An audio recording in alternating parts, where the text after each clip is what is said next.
Hello, my name's Ashley, and this is Truthloader, and this is the latest of our interview series called The Truth About According to. And today we are here with Bill Neely.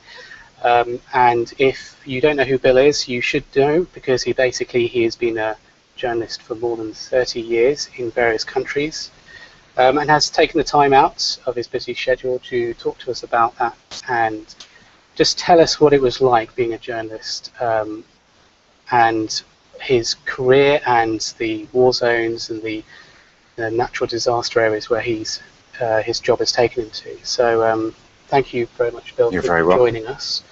First of all, let's take you back to the beginning, if you like. I mean, you grew up in Northern Ireland. If you say Northern Ireland to anyone, they come up with an image. Can you sort of talk us through what it was like as a child, growing up in Northern Ireland, where you were, what you saw? Well, the Troubles, as we call them, started when I was 10. So I don't really remember anything other than that kind of upbringing. I don't remember whatever normal is, because normal to me meant troops on the streets, meant riots, meant the sound of gunfire, meant explosions. It also meant all the other happy things that come with being a child. It was just normal. So if I saw a soldier lying flat on the ground on my way to school, I didn't think anything of it. Obviously, when you say that now, it seems absolutely bizarre, but that's the way things were. So when I went to my sort of grammar school, we had a prison, Crumlin Road Jail on one side. We had Girdwood Army Barracks on a second side, the Mater Hospital, where a lot of the victims of the Troubles were taken, on the third side, and the school was kind of on the fourth side. And we would play football, and the prisoners would be watching us from their cells, and the soldiers would be watching from... And that just seemed slightly bizarre, but absolutely normal. So I think it only became apparent to me when I was 18 or 19, and I remember coming to London. And when you went into the Belfast city centre, you went through a series of security checks, and it was absolutely normal to do that so that you could be patted down for explosives. And you go into a shop and you immediately put your arms up and you're patted down. And I remember going into a shop in London and instinctively just doing that, because I'd done it for 12 years, and then thinking, what am I doing? This has got absolutely inside my brain. So that's just an illustration of how, on the one hand, it's normal, on the other hand, clearly it's not. So when you were growing up there, and that's quite a different situation to grow up in than a lot of other children. And as you say soldiers there, prisoners there. I mean, I remember I read something about how when you were at school, there was with the barracks on one side and the jail on the other, and there were prisoners escaping and running across the playground. I mean, did that actually happen? It did happen, although I didn't witness it. It happened, I think, at least twice. So yes, those kinds of things happened. In my second year at the school, there was a boy in the class next to mine who was murdered on his way to school.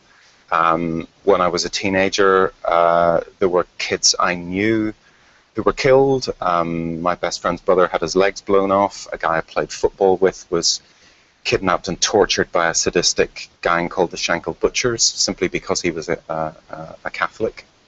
So growing up in that atmosphere, and that, I mean, I often wonder why I work in the places that I work in. And I think one reason is probably that it doesn't faze me as much as it might other people, possibly because of where I grew up.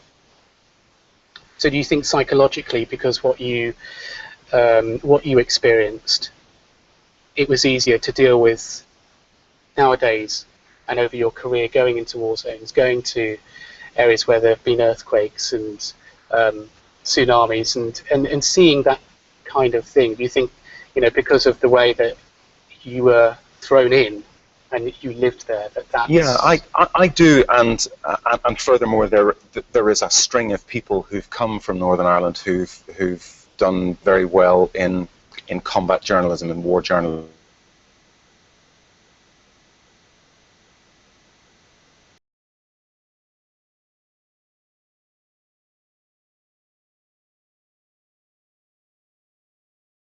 John Irvine. I'm not saying it's a comfortable or easy place to work in, but I think some people simply wouldn't do it, couldn't do it, don't want to do it, would immediately be kind of freaked by it.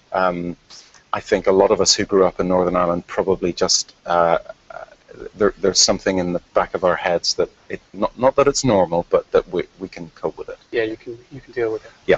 Yeah. So you were with the BBC in Northern Ireland, covering the Troubles. What was it like being on the streets as a journalist, as opposed to a member of the public?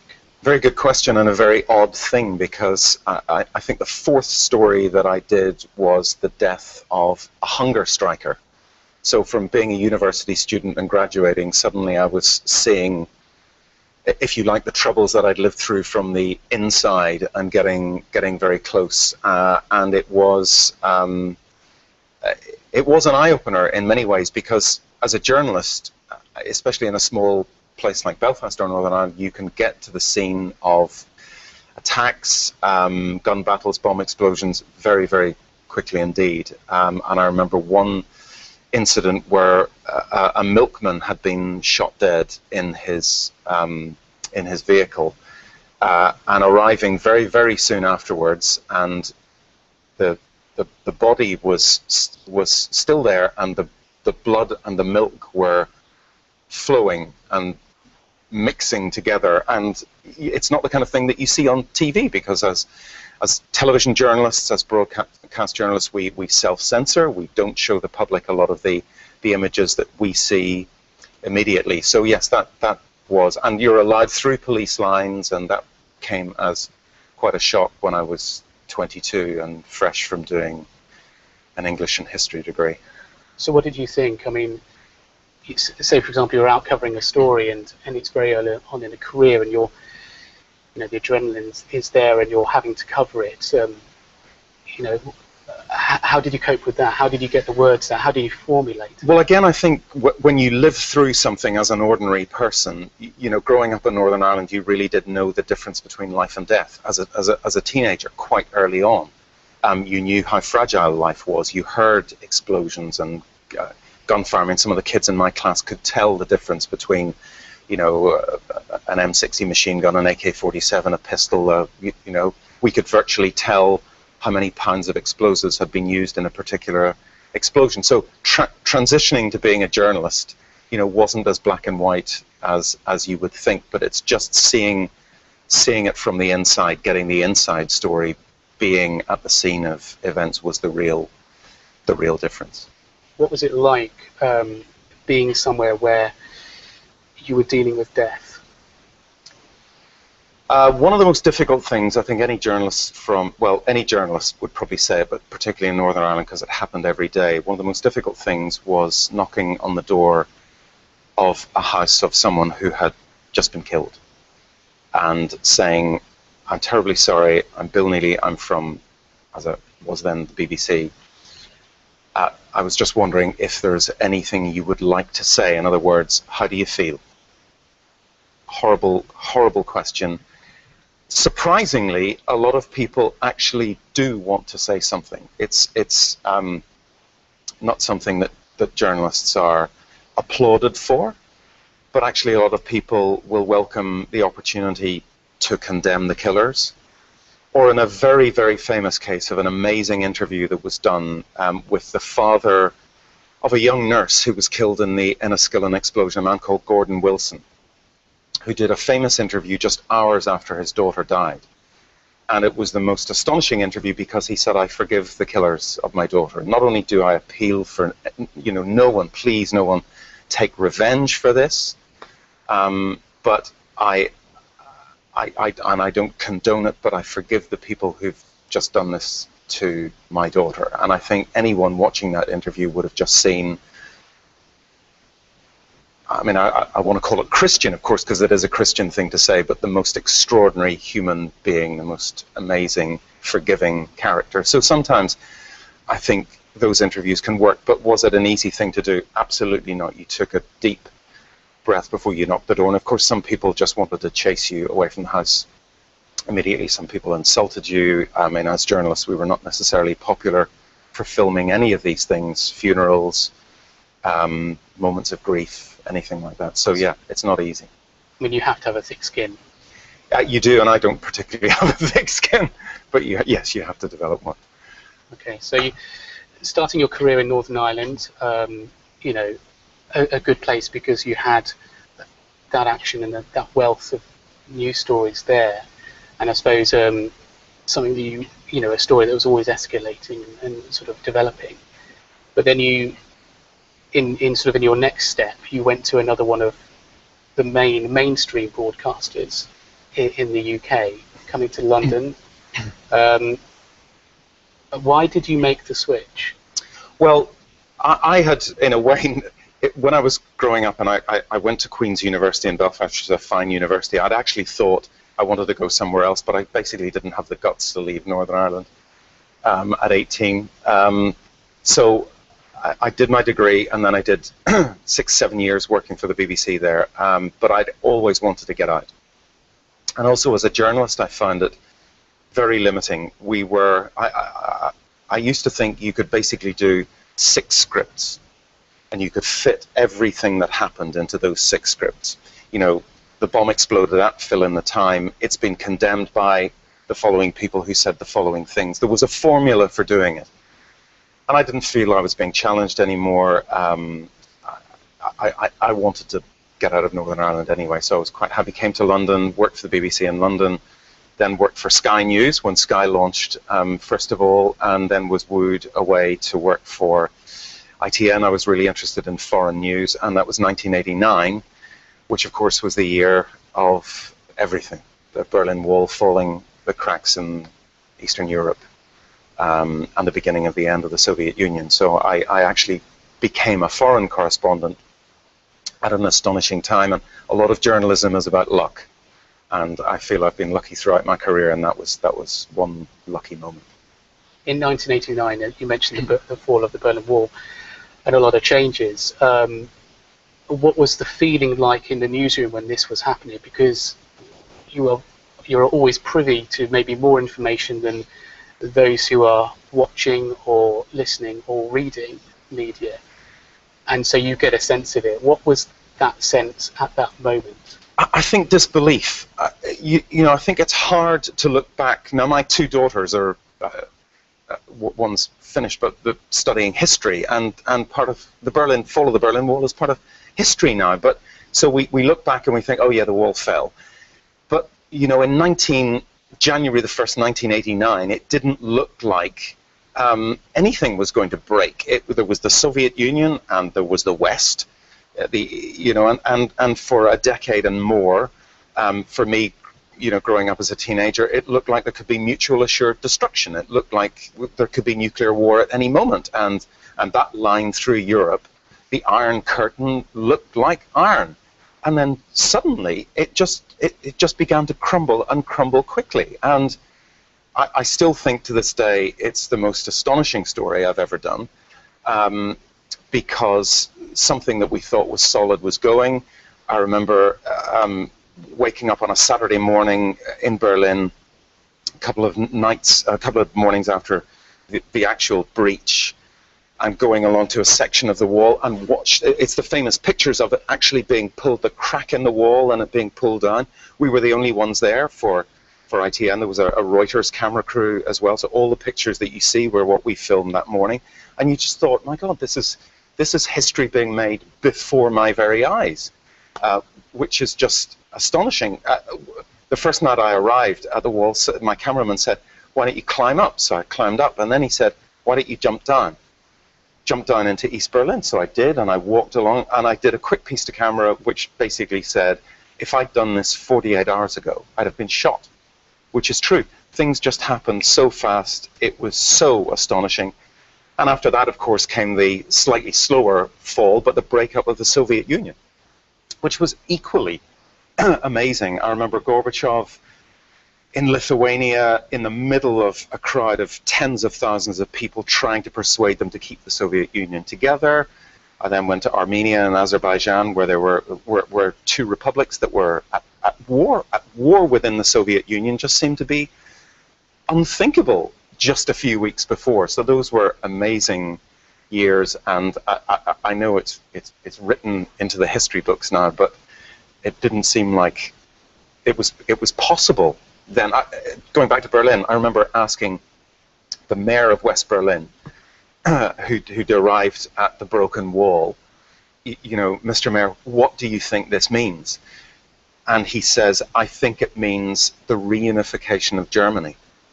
And I hadn't even thought of that, because things were happening so fast, the idea that Germany would be reunited, which of course now we just say, yeah, the wall fell and then Germany got together again. It just seems, but in those hours when history is being made before your eyes, it's astonishing, absolutely incredible. I mean, you talk then about sort of the wall falling down, the reunification, the joining together, and I suppose every now and again during history something like that happens somewhere in the world. I mean, do you think there's any kind of examples like that sort of happening right now? Because the Berlin Wall fall is something that many people will not remember because they weren't alive. But you know, there's uprisings, there's coups, there's things like that. I mean, do you see that happening elsewhere? Well, I think at the moment it's less visible than the wall, but the borders that were drawn 100 years ago and more are being rubbed out. So in Iraq and Syria, ISIS or Islamic State is rubbing out the old borders, or wants to, in the Middle East. So the Sykes-Picot Agreement in Afghanistan, Pakistan, the Durand Line, all those straight lines that Britain and France in the 19th century drew are being rubbed out now. So it's not as dramatic as the Berlin Wall falling as a symbol, but I think what's happening in the Middle East is no less significant in many ways. As a foreign correspondent, sort of developing your career, and obviously, you know, sort of very early on in the ITN days, where you were going to Berlin, where you were going to other places, you were sort of, you know, traveling away from home. I mean, how does that work? You're obviously away for a certain period of time. I have a very tolerant wife and a very tolerant family. That's where I'm going to. I mean, you know, from the family point of view. So she was a journalist as well. Yeah. So she's aware. Yeah. So I mean, I've been incredibly lucky as any journalist who gets to do what I do. Is that I have a family who understands. So my wife, who's now an economist, was a journalist, completely gets it. My daughters have got used to me being away and coming back, although they do, you know, kids worry. My wife worries as well. I mean, as we're talking, 2 journalists have just been beheaded in the last few weeks. A couple of weeks ago, I was in northern Iraq, standing beside an ISIS vehicle which had just been destroyed. We were with Kurdish forces, and they fired off their rockets. And 5 minutes later, ISIS fired back, and the shell landed over there, and then a second one landed there, and a third one landed there. So at that moment, you are absolutely in the middle of something that could take your life. And I think, yes, I mean, I worry. My family worries, but they are incredibly understanding of what I do, and I think, although they don't say it, they do believe in what journalists do. Obviously, they're very used to it now, but I suppose back in the day when your daughters were very young, I mean, you know, what was it like when you had to go away? You know, is there any particular sort of instance where maybe you didn't want to go away, even though your job dictated it? I think actually all the employers I've worked for, especially ITN, I worked for 25 years, have been incredibly understanding. If you don't want to go to a war zone, you're not forced to go.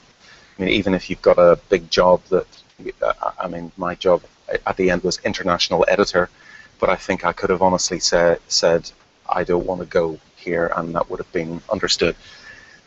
I think the hardest moment for me was in 2003 when I was to be embedded with the Royal Marines during the invasion of Iraq. And I remember driving to Chelsea Barracks with my wife, and I just kissed my daughters goodbye at home, which was an incredibly difficult moment, because we really did think this was going to be a very deadly and very difficult war. We thought Saddam Hussein had chemical weapons. we thought he would use them. I was to be, as they say in the Marines, at the tip of the spear of the invasion. The Marines were going to be the first in. I was aware that this could be very dangerous, and it was. So saying goodbye to my wife and kids that night was really, I think my wife and I would agree, that was the worst, that was the most difficult one. But every time, I've been to Syria 9 or 10 times now, just come back from Gaza and Iraq. I think every time you go, you say goodbye, and it does occur to me as I drive away, am I going to be lucky again? Yeah, I think we all, once you accept a risk, once you say yes to an assignment, you step on the plane, then you've committed yourself to a risk. And I've known, I think it's literally dozens now of journalists who've either known them well or known them for a few days, as we do sometimes, who've not come back. So, I'm incredibly grateful and think I'm lucky every time I do. I'd like to talk a little bit about Haiti and when you went to report there after the earthquake. Because I suppose in my head, sort of a lot of the stories that foreign correspondents go and do are about people. They may be about the towns, the cities that they've grown up in that end up being shelled or completely decimated, but ultimately the stories end up being about the people. And in Haiti, there were some incredibly sort of powerful and emotional images that came out. So for you, was there any particular case, or were there people there who you sort of really felt for? Yeah, I think the difficulty with natural disasters, I suppose it is the same with war in a way, is that often we talk about hundreds of thousands of casualties. And it's actually very difficult for the public, for your audience, for the people that you're trying to communicate the horror of this to envisage, as in Haiti, 250,000 to 300,000 dead. So sometimes if you can focus on one case, one school, one family, one person, then it helps. And sometimes, of course, the cases that we focus on are the lucky ones, if you can possibly call it that. So I did a story after 6 days of the Haiti earthquake of a woman who was rescued from the rubble, and her story of survival and endurance in the rubble was extraordinary, and she was pulled out of the rubble and she sang. And I think I've got friends who still, one who's a Christian vicar who still talks about that story because it gave him hope, because she sang a song of thanks to God for her survival. So sometimes, it's only when we see the living that we can imagine the dead. And because otherwise, I did I've done a lot of earthquakes actually. I think certainly more than a dozen. And I did this story of the earthquake in Sichuan province, in Bechuan, which killed, I forget the figure, but it's tens of thousands of people. But there were about 1,200 that were killed in one school alone, and the rescuers were digging out these grotesque tableaus of classroom after classroom of people huddled in corners, all holding each other. A lot of which, of course, again, as journalists, we couldn't show. You can show a hand, or you can show, but to show that whole tableau, which was just like a hideous sculpture, except it was real, to show everything is impossible. So you can only give people a certain amount and let their imagination do the rest. But yes, you've got to try and personalize it. That's what we're trying to do, to communicate and to show the humanity of, or inhumanity of, war and natural disasters. Obviously, as you say, you've covered many earthquakes, but many other situations. You talked about the Middle East, so you covered both Gulf Wars, and as you say, you're embedded with the military. But for all your sort of journalistic experiences and journeys to these areas and countries, do you remember one because of a particular experience, or I mean, is it usually the most recent one that's sort of stays in the mind? Gosh, that's a good question. I mean, I think I'm going to take the easy way out and say you always, yes, you tend to remember, the last one most vividly, but I don't know, Kosovo, for example, was appalling because I was actually based in Washington, D.C. during most of the Balkans wars, so I didn't see things like Srebrenica, but in Kosovo there were echoes of that. I remember one morning in January there was a massacre in a place called Račak. More than 40 mostly young boys who were killed in a ditch by Serbian forces. And it was an exclusive in the sense that we were the only network television team there. And I think that report was one of the reasons it was certainly cited by the US administration as the final proof that anyone needed that action had to be taken. And NATO got involved in its first major war as a result, not of my coverage, but obviously I was the one providing the report of something that could be verified, that was there in front of us. So yes, I mean, things like that stick in your mind. I do sleep at night, although I didn't sleep very well last night after the killing of Stephen Sotloff. But luckily I'm not plagued by the images that stick in your mind, because a lot of people can't get the images out of their minds. And what we're seeing at the minute with these execution, I shouldn't use the word execution, these murder videos, where people are being beheaded. Journalists have to watch these in order to be able to write about them and talk about them, and it's not easy. I still remember the first one of these I watched of the killing of Nick Berg, the young American, in 2004. You'll remember, I'm sure many people will, the images of Ken Bigley, the British hostage from Liverpool, who was treated like an animal. I mean, not just dressed in an orange jumpsuit, but caged, and he had chains in on his neck and so on. I mean, those are hard images to watch, but fortunately, touch wood, they don't stick with me very long, and which is probably why I'm still doing what I'm doing. You talk about the beheadings, which are front page news again today for a lot of newspapers and online publications. Instantly, some have come out and said they're not even going to show an image of the journalist, the second journalist to be beheaded. But nowadays, I could go online and I could find that video and not need to watch anything else about it because it says what it is.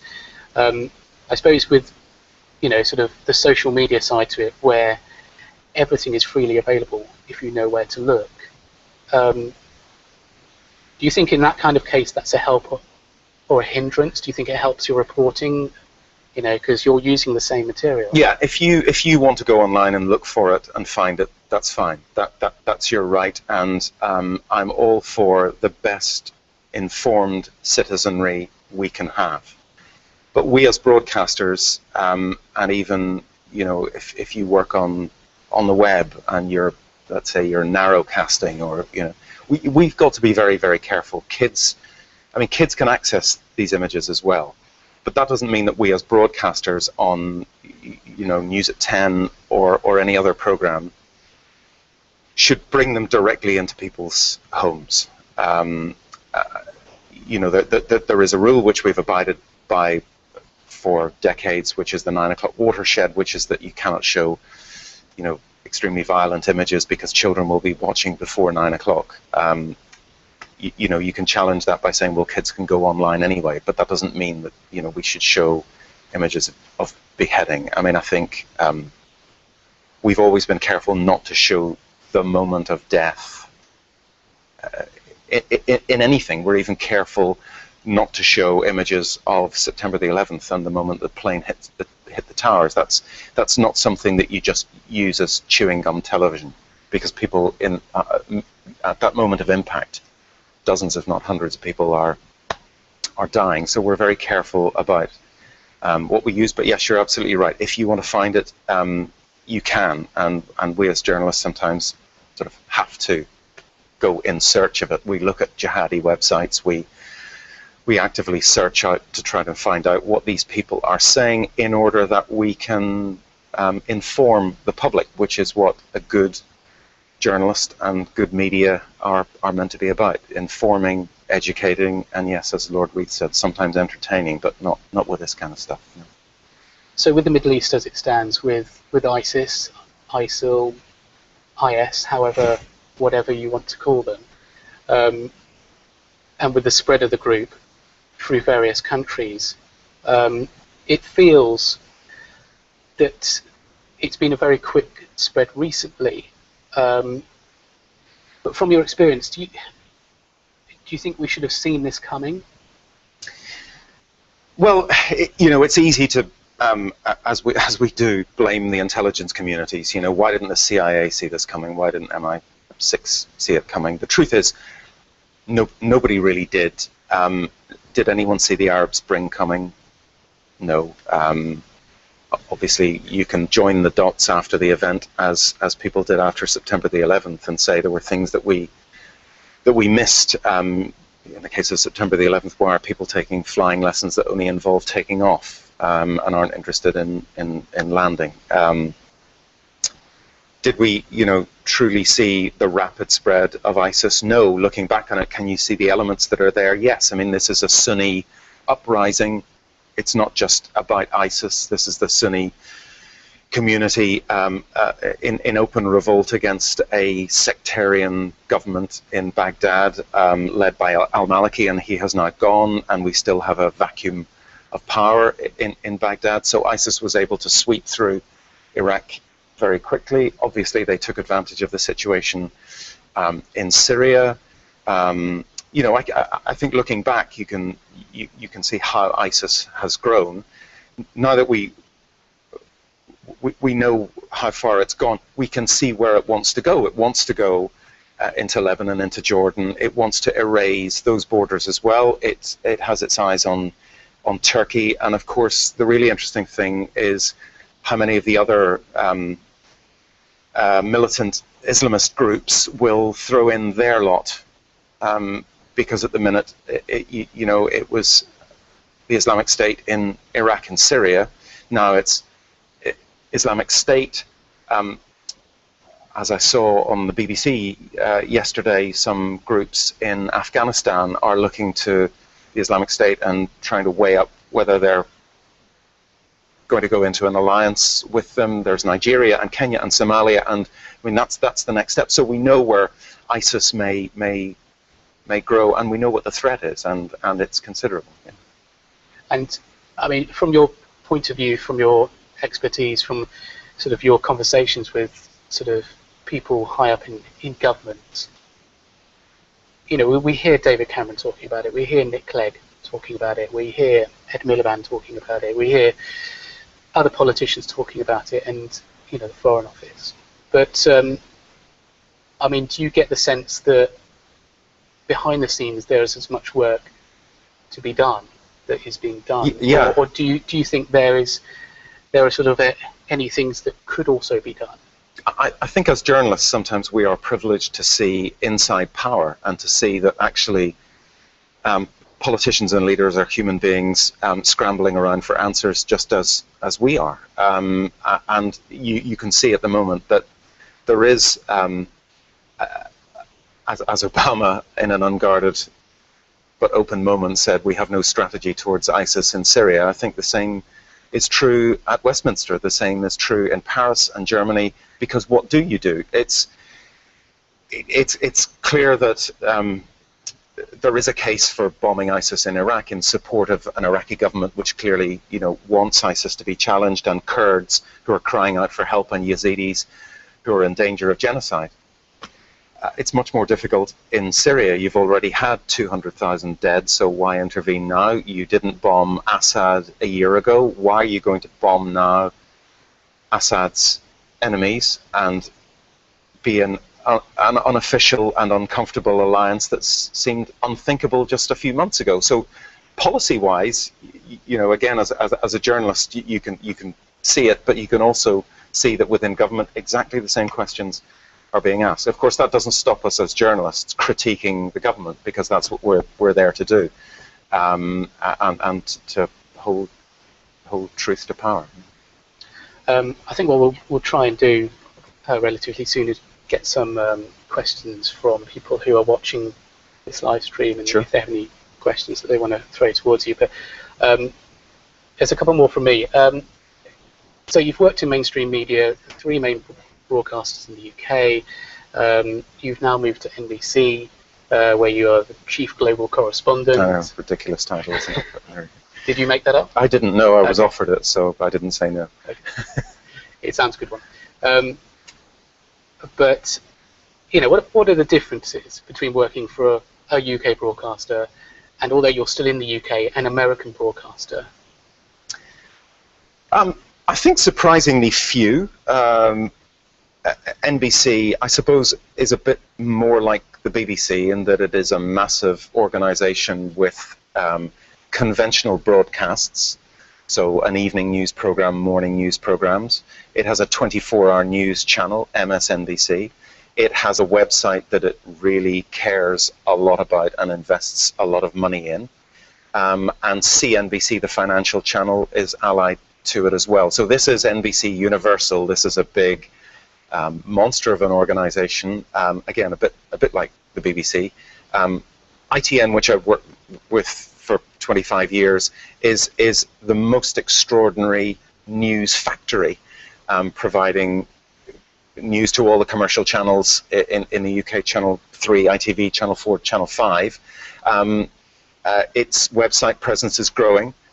We once had a 24-hour channel, which we decided that we couldn't.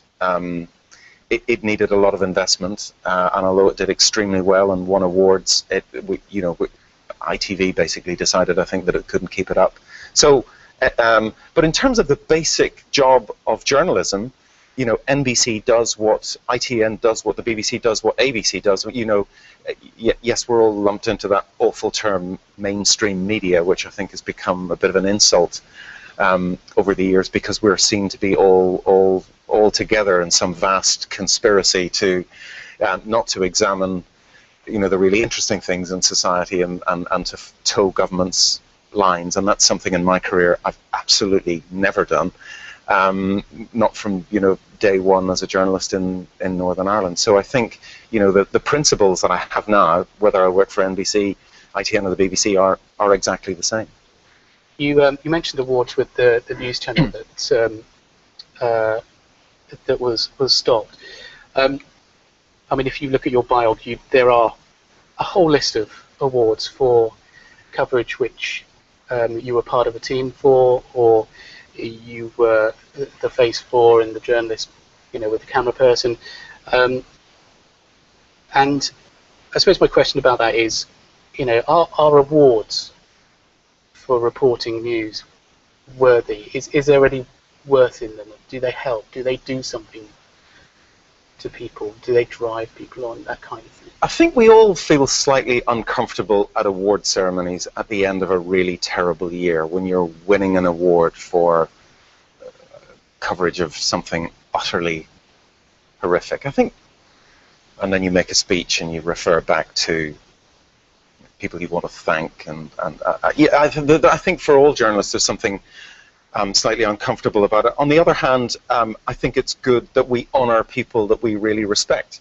I mean, no one cheered harder than me when my colleagues won awards, or people I really respected in other news organisations. And there are people I admire right across, across all the organisations. My old hero used to be Martin Bell of the BBC, who reported in Belfast a long time ago. There are some extraordinary younger journalists today, and I think that it's okay that we should acknowledge the extraordinary bravery that some people have. I'm not talking about myself, I'm talking about other people who I see doing even braver things than I do. And I think it's right to acknowledge that. And yeah, so I've ultimately got no problem. Of course, when you win an award, it was absolutely the right decision, and when you lose it, you know, the other guy didn't deserve that at all. It's an absolute scandal. I mean, we all still engage in those silly things, but yeah, I wouldn't stop awards. In regards to journalism, can you tell us what kind of person you need to be a journalist? Say, for example, a foreign affairs journalist, somebody who's going into war zones, etc. How do you need to act? What kind of person do you need to be internally, externally? You need to be curious. You need to be interested. Sounds obvious, but you need to want to tell people about things. You need to care. I mean, why should the basic question is, why should British people care about what's happening in northern Iraq? So my job is to tell a British audience, or in my case today, an American audience, you know, why they should care. You talked about being thick-skinned. I think you've got to be reasonably thick-skinned. I think you've never got to take no for an answer. I mean, if a policeman says no, in my book, I understand the law, and as a private citizen, I will, of course, if he says no, then it's no.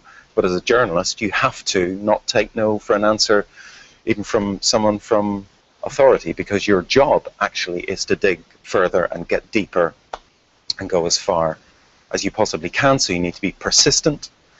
I was told very early on in my career on BBC Radio that I really should go and find another career, that I just wasn't going to make it, and thanks for all you've done, but you know, it ain't going to happen. And I was luckily either persistent. Was he calling your bluff? Well, I don't know, but I mean, he remains a very good friend of mine, and I left, and I thought, well, bugger that, and you know, I'm just going to keep on doing this, partly because I have to pay the rent. So yes, you know, persistence, curiosity, but also just I think a hunger that grows to tell people what's happening. And I'd be lying if I said there wasn't a great deal of adrenaline and fun in what we do. A good friend of mine, former ITN cameraman John Steele, wrote a book called War Junkie, because he was hooked on war.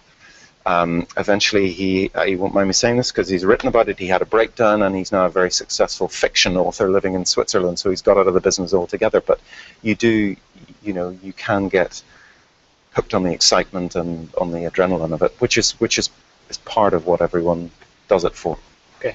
I think we have our first question from Dante, who says, have you basically ever had to defend yourself against attack? I've been under fire on multiple occasions, including from the American Air Force. There's not much that you can do when you're being bombed. Where was this? This was on the Kosovo-Albanian border, when some warplanes assumed that the group of media vehicles was a target, and hit us all along a road for about half an hour, and luckily failed to target us.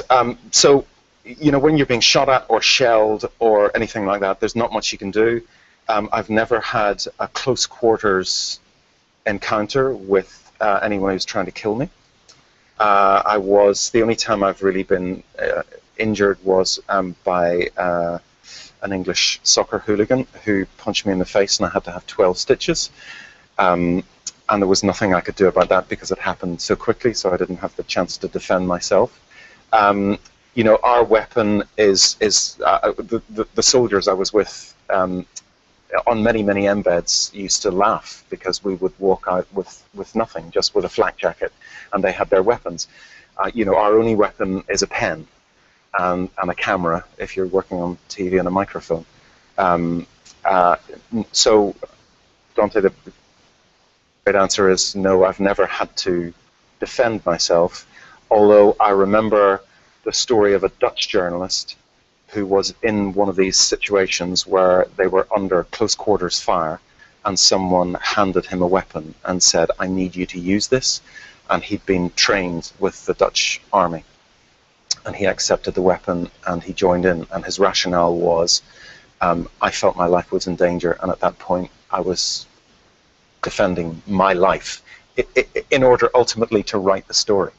But normally we wouldn't do that. But I completely understand why he did. So you've never been in a situation where you've had to pick up a gun or a knife or another weapon? No. To distance yourself? No. Easy to ask the question, harder to get the answer. But if you were in that situation, would you do that? I think if I thought my life was in imminent danger, yes, I probably would. Although I mean, I've fired a gun, but I probably would make a mess of it and might therefore be a danger to people around me. I mean, I feel quite uncomfortable still traveling with, as we do these days in many, many places, with security people who are armed.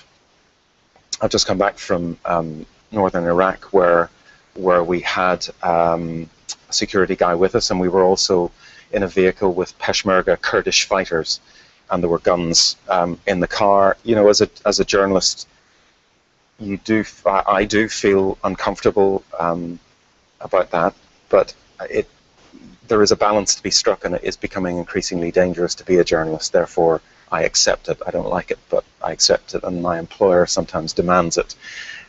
So I go with that. Another question: what kind of guidelines should journalists follow when you're in a situation where you could help people? Maybe you're trapped somewhere. You're in a crew. There are other people there, and you're all having to get out. I mean, is there a line there, or is it just we've all got to get out? Yeah. So I'll give you a couple of examples. I mean, going back to Haiti, there was a woman in the rubble. We could hear her. She was too far down for people to rescue her, so we made sure. I asked my local fixer to go and forget about this and find a rescue team, and he came back 40 minutes later with the Los Angeles Fire Department's team, and they rescued her. For me, that's just what you do as a human being.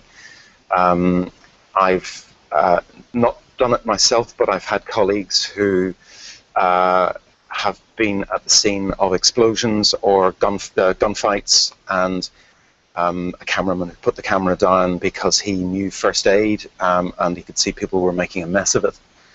He'd got all the shots he needed, and he helped bandage this person and possibly save their life. That seems to me a no-brainer. You do your job up to the point where you've done it, and if there's anything else that you can do, and we're human beings, so you have your objective journalistic persona, which holds back, but also there's the human being, and if you can help and it doesn't compromise your principles or compromise what you're really there to do, then do it. Thank you. Just bringing a question from Nunbun Boy, who asks, what is the hardest type of person to interview? And he gives a number of examples, like activist or politician or so say. So who's the hardest to interview? Well, each of those people, for example, will have their own agenda. So a politician will have his or her message, often distilled down into a handy soundbite, which they hope that you will use. So your aim is to break that down. I remember asking Gordon Brown a question. No, I think I asked him 5 or 6 different questions, and he within 5 seconds he came round to the answer, which was all about full employment being important and how important it was to have full employment, and that's the message he wanted to get across. And you know, he was damned if he was going to have anything else on the evening news that night. So if someone is determined just to give one soundbite, that's very difficult. So politicians, you need to be very robust with them, and I think John Humphreys, famously at the BBC, Jeremy Paxman, of course, have all shown how robust you can be in a live interview with a politician. Is it frustrating when politicians just reel off the same yarn, if you like? You ask a question in a different way and they give exactly the same answer? Yeah, but it's your job to break them down, and it's your job to shame them if they keep doing that kind of thing. Mr. Brown, why do you keep saying that over and over again? I've asked you a completely different question. Please don't insult my audience. Or words to that effect. I mean, or as Paxman did famously with Michael Howard, just keep asking the same question over and over again. With actors or actresses, they are out to promote their film and promote them themselves. I think those who interview them regularly often fall into the trap of throwing them softballs, giving them soft questions, and they partly do that, of course, because they want to keep their job in the industry. If they get known as the person who asks inconvenient questions about their private lives, well, they know they may never get to work with that actor, that studio, that agent again. So you as a journalist, whether you work in movie journalism or anything else, you do tread a fine line. And of course, prime ministers will have their favorite programs and their favorite interviewers. Famously, Margaret Thatcher loved being interviewed by Jimmy Young, allegedly because Jimmy Young on radio gave her an easy time. I think that happens less and less now, but yeah, so I wouldn't say I have a favorite group of people who I like to interview, because every interview is a challenge and no interview should be easy or soft. That's not what we're there to do. Josh asks, he would like to hear more from you about the 2 US journalists who were beheaded tragically. I suppose, at that moment, what did you think about it when you heard the news? What do you think of it as you are a journalist yourself? Yeah. You feel a sickening feeling in the stomach, because there but for the grace of God go I. I was talking last night to someone just hours after Stephen Sotloff, the video was shown, who himself had been kidnapped in the same area, who had been blindfolded and held for a long time and forced to kneel down, along with his colleagues, and gunfire rang out, and he thought he was going to die, and in fact they did kill his driver. And he was describing last night how he had sort of made peace with himself that this was the end, and that he hoped it would be quick, and he didn't want his family to be upset. And I went home last night with sort of with a chill, not least because, as I said, I was in northern Iraq beside ISIS vehicles a couple of weeks ago. I didn't know these 2 journalists, James Foley and Stephen Sotloff, although I know I was in the same places that they were in Libya, and their months tally with my months in those places, but I didn't know them personally. But very brave people. I work as a salaried employee of a network. They were freelance journalists. They some of them will take more risks than we do. They don't necessarily have insurance. Some people tragically don't even go with protection, with flak jackets, although we as journalists try to, from bigger organizations, try to make sure that freelance journalists have equipment. So yeah, I mean, my heart absolutely goes out to them, and as I said, there but for the grace of God go I. I was talking to another journalist when James Foley was killed, and he looked pale because he had also been kidnapped for 2 weeks, and I think he felt that he'd been very lucky to get away as he was. Have you ever been close to a situation such as that, kidnapping? Well, I've been in a situation where I've been actually with rebels in a rebel area when vehicles have cut off the front and the side, and men with balaclavas got out. And I thought, well, here's my moment. I'm about to be taken.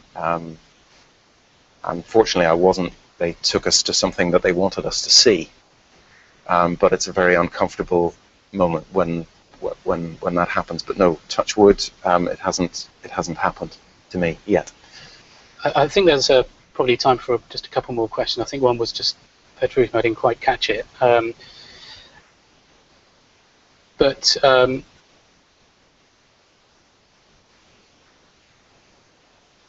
Actually, one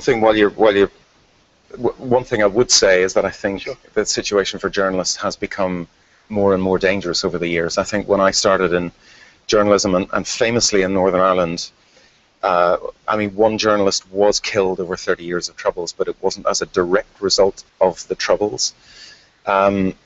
Since I started, life and work has just become more and more difficult for journalists. We are now targets in a way that we never were in the past. You know, we used to roam a battlefield as a non-combatant. You were unlucky if you were killed, but it was often by stray fire, or you stepped on a landmine, or you were mistaken for a combatant. Now we are directly targeted.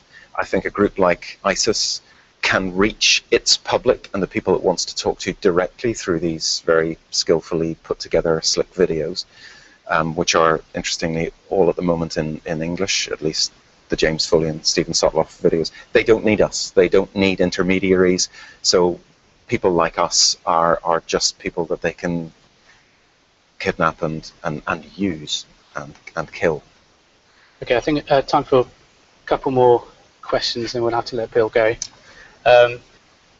One of them is, have you ever been asked to squash a story without explanation? No. No, nor would I.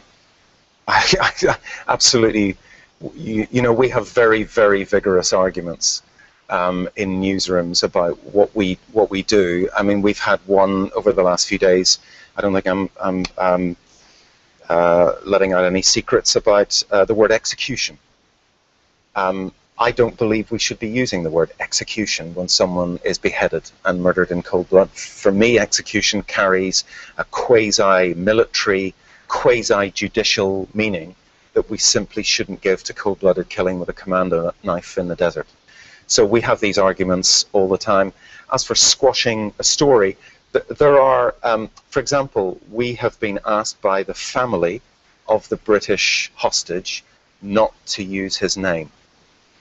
I don't see any reason why, if the family wants that, why we shouldn't accede to that request. So we're not using it. There are certain times that the government will ask us not to publicize something.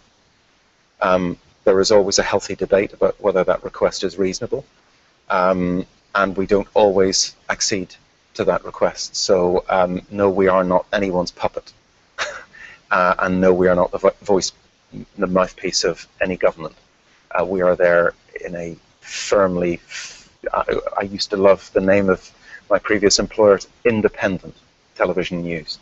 And that's exactly what we are as journalists. Final question before we let you go. Is it naive to think that YouTube, on which this channel is going out on... Love YouTube. Good start. Is it naive to believe that YouTube can be a platform for truthful news reporting? I think YouTube, it's very interesting, social media and the Arab Spring. I mean, I covered the early years of the Arab Spring. I could not have done my job without YouTube. Without this immense, incredible platform for people to film, in inverted commas, the truth, what's happening in front of them with a mobile phone, and then to go and upload it onto something that everyone can see. For me, that's nothing but a force for good in the world. The more people know about what's going on, the less chance there is that governments can distort. We don't know what's going on in eastern Ukraine at the moment. We just don't. what happened to the plane that was shot down. Russia denies that it had anything to do with it. Well, the more video evidence that we have, since we're talking about YouTube, the more video we have, the better, because then we can make our own minds up. Of course, it carries dangers. You know, a video on YouTube, we need to be very careful about what it shows. Is it what it says it is? How can we prove it is dated, whatever it is, you know, September the 3rd? So as journalists, we have to treat it with caution and with care. But as a medium, YouTube is fantastic, and people's ability to film what they're seeing in front of them and to be eyewitnesses helps us all, and ultimately helps that elusive thing called the truth.